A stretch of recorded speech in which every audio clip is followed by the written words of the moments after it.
Hey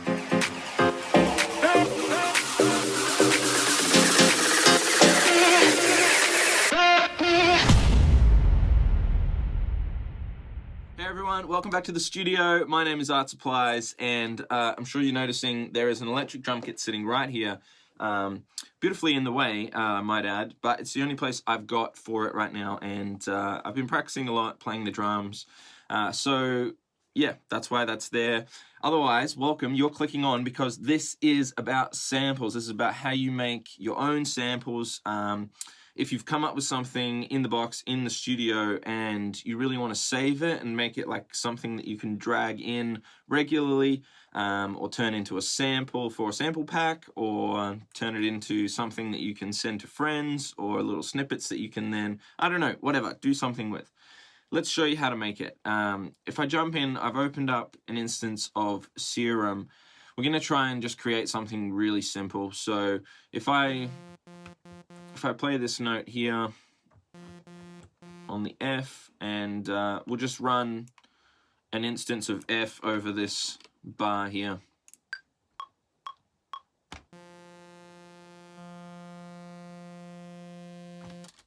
Yeah, maybe let's make this a lot shorter. I'll show you what I'm about to do in a second. So we get rid of this. We want to line him up. Command U on a Mac helps line that up.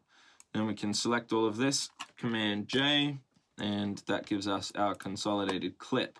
Now, if we jump into Serum, let's try and create some sort of easy automation using these things. So a filter to start with, just automating the cutoff, I reckon, to this LFO. So if we drag the LFO onto the cutoff, then that allows us to change the ratios and basically give us a pulsating note.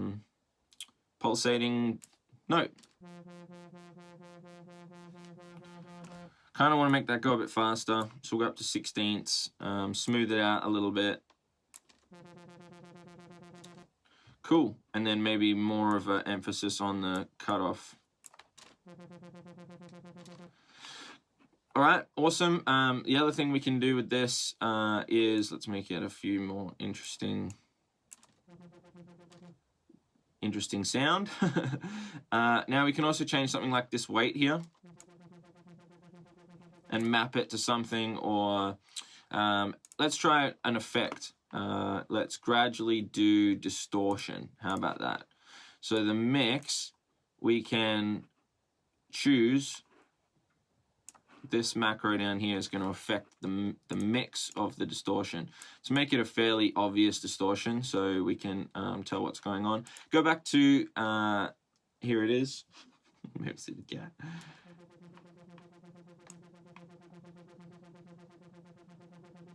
See, that's not even that obvious.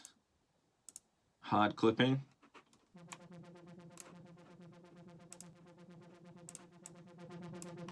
It's a bit more obvious.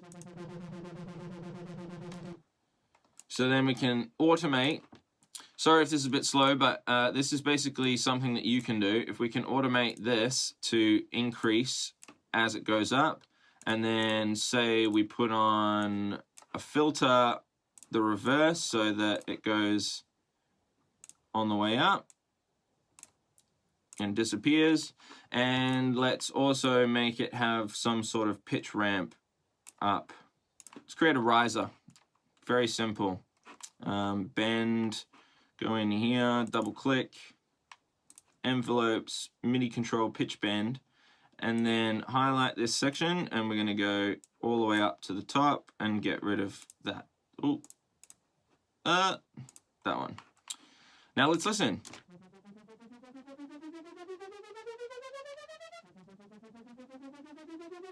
Amazing.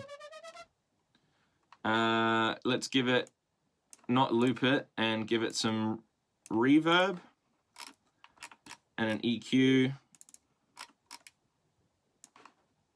And that should essentially do us.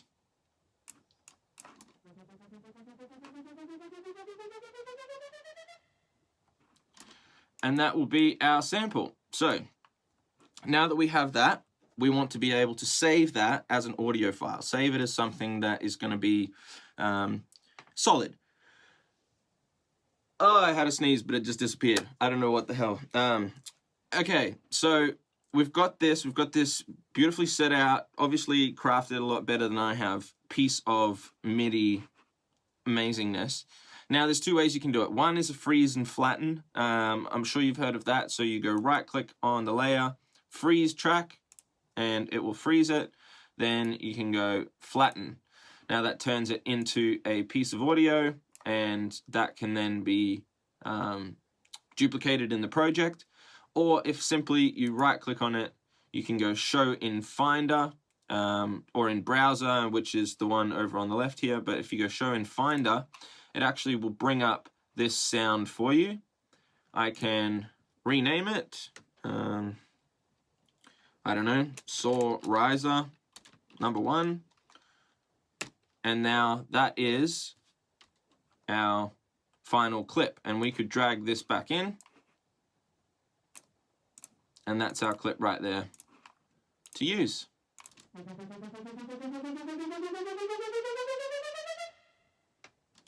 How amazing is that? The other way, if you don't want to freeze and flatten, the other way is just simply resampling. So I can use the same audio as before. I've showed you resampling in a previous video. If you haven't seen it, check it out. Otherwise, we go insert audio track. We select this drop-down menu to resample. We then arm the track so it's ready to record and solo the track that we want to actually record, and then record it.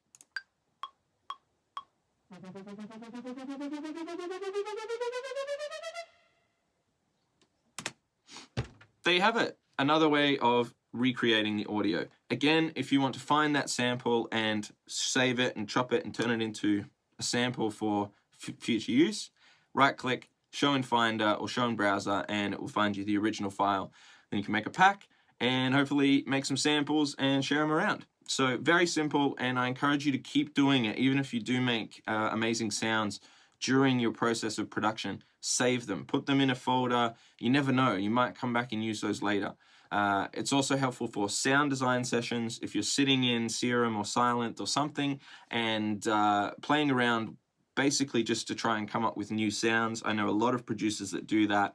It's an easy way to basically figure out how you're going to create a sound, then record it, and then worry about the actual creative phase later on when you're in a creative mode, and you might come across one of the samples that you've made weeks ago and then have some newfound inspiration of how to actually use that in a track. Things like this, risers and percussion elements, again, really easy to drag in and use. There's one the other day I actually recorded.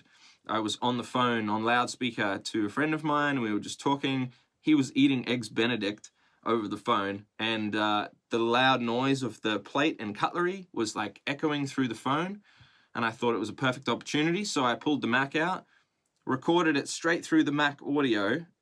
Bear in mind that that's not the best microphone, through a loudspeaker phone, and came up with an essentially perfect percussion element chink of the plate, which then provided my ride bell in an upcoming remix. So you never know where you're going to find a sample, and you never know when you want to record it and save it. So I encourage you to do so. And thank you for watching. Leave a like if you found it helpful. Leave a comment if you've got any other tips to help anybody else out. But follow the channel. Love that you guys are doing all that you can to support me and support the community. Let's keep this up. Really happy about it. Thanks for watching. See you again soon.